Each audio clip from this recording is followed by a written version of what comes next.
看来网易真的对暴雪是很愤怒啊，挑了个好时候出来搞事情，起诉暴雪，要求退还3亿欠款。这个呢，就是涉及停服游戏玩家的那个退款。之前因为暴雪不给玩家退款，网易呢干脆利索的垫钱。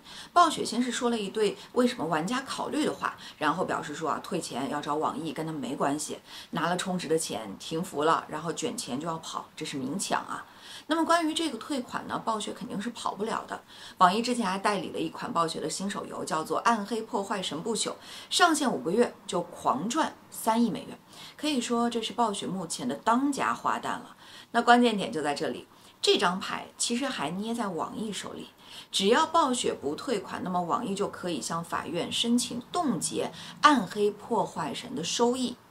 暴雪的财报很大部分都指望着这款手游，那现在就得看网易的脸色了。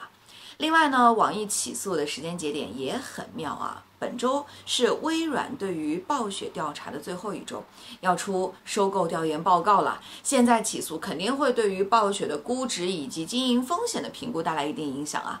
那影响不亚于之前暴雪在网易发财报的时候告知停止合作。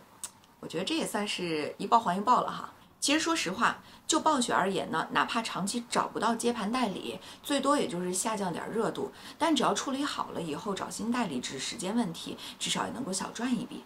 但是现在这个20年口碑毁于一旦啊，以后能不能进入中国都是个问题了。国内你想想，谁还敢去代理啊？都怕被暴雪来一刀了。那最后呢，就有很多网友说，希望暴雪保持高傲，不要认怂。我还是喜欢你一开始那种桀骜不驯的样子，你恢复一下呗。